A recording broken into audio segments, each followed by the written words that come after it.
जय भोलेनाथ। दोस्तों, आप देख रहे हैं सौरयुगा नंबर में चैनल। और आज की इस वीडियो में हम जानेंगे पृथ्वी तत्व मनुष्य के अंदर वो कौन से 5 अंग हैं जिन पर काम करता है, यानी इनकी बढ़त और घटत किस अंग की करता है। चलिए जानते हैं इस वीडियो के माध्यम से। आप हमारे चैनल पर नए हैं, अभी तक आपने सब्सक्राइब नहीं किया तो सब्सक्राइब करके जरूर जुड़ जाएं। वैसे तो दोस्तों, हमने 5 तत्वों के बारे में जब चैनल क्रिएट किया था तभी मैंने बनाए थे वीडियो, लेकिन जो लोग नए स्तर पर जुड़ रहे हैं तो हो सकता है कि उन लोगों ने वो वीडियो न देखे हों, तो उनके लिए मैं इस वीडियो को बना रहा हूँ।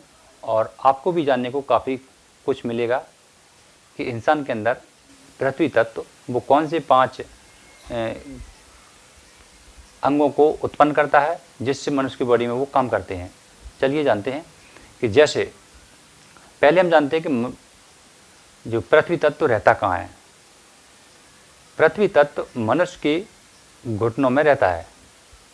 उस पृथ्वी तत्व के जो 5 काम हैं मनुष्य की बॉडी में, वो हैं, पहला है मांस को बनाना, दूसरा है हड्डियों को बनाना बढ़ाना, और तीसरा है शरीर के ऊपर जो बाल होते हैं उनको उत्पन्न करना, और चौथा है त्वचा, यानी जैसे हमारे शरीर में घाव हो जाता है तो उसमें त्वचा बन जाती है, दूसरी त्वचा आ जाती है, उसको पैदा करना।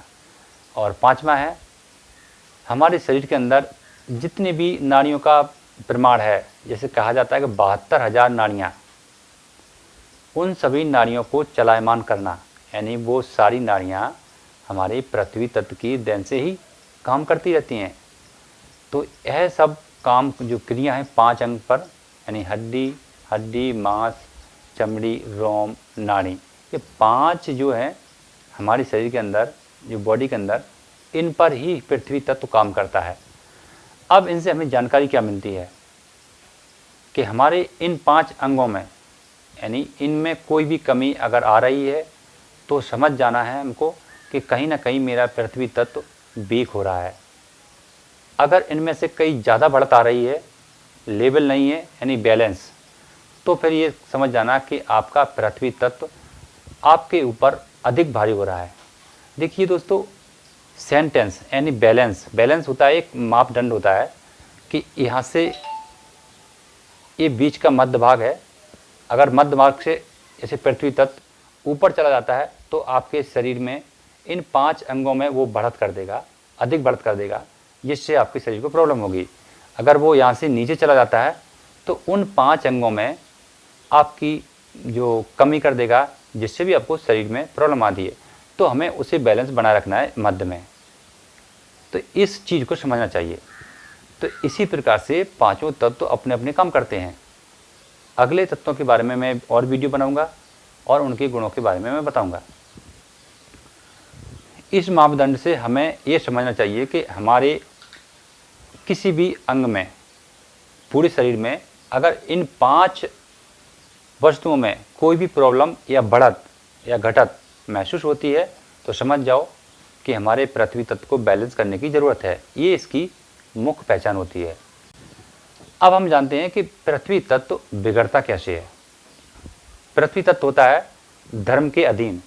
जिस प्रकार महाभारत में युधिष्ठिर धर्म के अधीन थे, इसलिए उन्हें धर्मराज कहा है।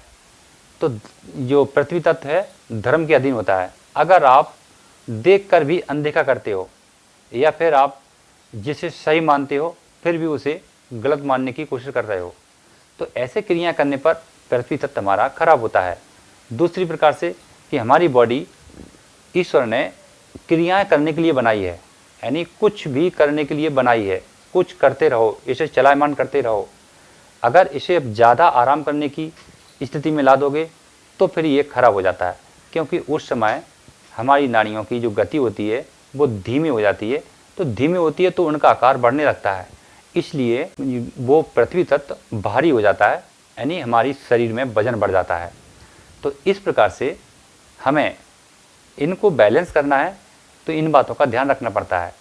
पहला कि हम अपने धर्म का सही पक्षपात करें, यानी सही निर्णय लें, जानकर अनजान ना बने। दूसरी बात कि कि आप अपने शरीर को ज़्यादा आराम ना दें, इतना आराम भी ना दें कि वो शरीर बैठे बैठे ही आपका ज़्यादा होने लगे। इस बात को समझना चाहिए। ये 2 क्रियाओं का अगर आप जीवन में ध्यान रखते हैं तो आपका पृथ्वी तत्व बैलेंस बना रहता है। तो दोस्तों, इसी प्रकार हम अगले वीडियो में आपको फिर से अगले तत्व के बारे में बताएंगे। फिर मिलते हैं। जय भोलेनाथ, जय हिंद, वंदे मातरम।